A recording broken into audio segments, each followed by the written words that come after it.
Hi, Angie here from Crust and Crumb, and I'm going to quickly go over my process of feeding Dolene. So, start with Dolene in this container, and I have already weighed this container, so my advice is to weigh the containers you use and write them down. I have a little cheat sheet. I know that empty, this is 1749 grams, 1,749 grams. So I'm going to, let's see, turn this on first. I thought I had my scale on. I might have taken too long. The scale is on. It's at 0. I'm going to put this in here. And right now this is 2,468 grams. So my handy dandy calculator here, 2468 minus 1749 equals, that's 720, roughly 720 grams of starter. And I don't need that much. So I'm going to get rid of it. You can save your discard or not. To me, it's already done the job. It's already fed this. They're back down. They're quiet down. I'm not even going to use it. I didn't bake yesterday. Didn't make anything. So I'm just going to toss mine. You can save your starter. I have plenty of it. I don't need this at all. So right now I'm at 2465. I want to get rid of probably about 500. So I'll bring it down to 1935. And here I go. I'm just going to scoop it out. And I love the smell. She's well fed. I could probably use this, but I'm not going to because I've got other things going on today. But if you have an acidy, vinegary smelling sourdough, it's not healthy. It's hungry. So I said I was going to get this down to 1930. Let's get it all out of here. You don't want a soury smell to your sourdough. I know that sounds contraindicated, but you just don't. You don't want to have that or water on the top of it. That just means your starter isn't healthy.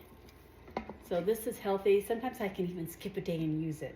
Cheat. I don't, because I don't need to. So now that I'm at 1990, be a little bit more careful. And I just scoop it out. I'm putting it onto a paper plate. I'll put it into a grocery bag, a disposable grocery bag, and just toss it, throw it all away. And it just ends up in the landfill here. Some people bury it in their yard. I have too many critters in the backyard to be burying anything that might bring them. So there's that, done. I'm at 1970, which means I have, let's see, we know that I am 1970 minus 1749 equals, I've got about 200 grams, which is what I wanted of starter here. So now I feed it. And I can feed it, the one part, when you see those numbers, 1 and then colon and then 2, colon 2, that means one part, which we just said is 200 grams, that's my starter. The next part is water. I want to at least give it 200 grams of water. And then the next part is all-purpose flour. I want to at least give it another 200 of flour. So hopefully that explains a little bit to you what that 111 is. I'm going to do more. I typically feed mine 1, 2, 3. I keep it a little thicker, as you can see. So I'm going to have 200 grams of water. I'm going to actually make 400 grams of water. How about that? But I think today, anyway, you want to make sure your water's filtered. Don't get water out of the sink. It probably has bleach in it. Could be why you're having an issue. If that's the case, you're going to have to run some type of filtering system. This one seems to work well for me. Gets out all the stuff out of my I have a Berkey too, so I double filter. So here I'm going to clear this. I'm going to tear it down so it's 0. And if I put 200 in here, that's the least that I could do. That was 200 grams. Because just think about feeding a baby. You want to feed the baby a certain amount of ounces of formula or breast milk, right? To make sure that it's getting nutrition. You're giving her nutrition. If you don't give them enough, they're not going to grow. It's a baby. You feed it. So here we've got 200 grams. That's going to bring if I add 200, 200, that's going to bring me up to 600 grams of flour. And I actually think that's probably all I need. But I'm going to put 200 of water. I'm gonna actually hit 300 of flour. And I'm just feeding mine. Remember, mine is a well-established, Dolene is well-established. I can pop her out, as you saw, that was over 24 hours ago I fed her and she was still ready to cook with. So here I'm at 200. I'll tare it again because I want to get to 300. And this is all-purpose flour.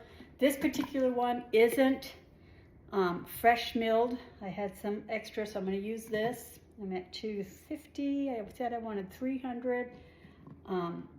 But if she wasn't doing well, I'd definitely do my fresh milled, and I'd also put some rye in her. Rye, R-Y-E flour, is excellent to feed with. Okay, so now here we are. Got my flour in here. Made a little bit of a mess, but I'm just gonna mix it up. I take my swish around in here with my Swiss whisk. And can you see how thick it might be? I do have a stiffer starter. I don't use one that's really runny. There's signs, different things you can say. There's signs people say it needs to look like pancake batter. Well, pancake batter has all kinds of thicknesses, right? You want thick, you want thin. That doesn't really help me. So I go by measurements. I also, my hands were clean before I started all this. I'll stick my hands in there and really scrape it up. But this is what we're gonna get. There we go. She is going to double in size in the next 4 to 5 hours. And I'll refeed her again possibly tonight, just because I skipped yesterday. So what you saw was over 24 hours and she was ready to go. So there it is. That's how you feed a starter. It's not hard, people. Just use the right products. Remember, you want to measure. Always measure. Don't guess. You don't take out a cup, put back a cup. That's not what it is. It's not what you take out. It's how much is left. How much that baby needs.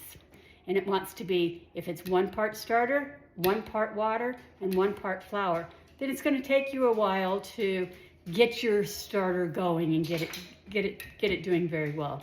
That's it. Thanks, guys. From my kitchen to yours, happy baking.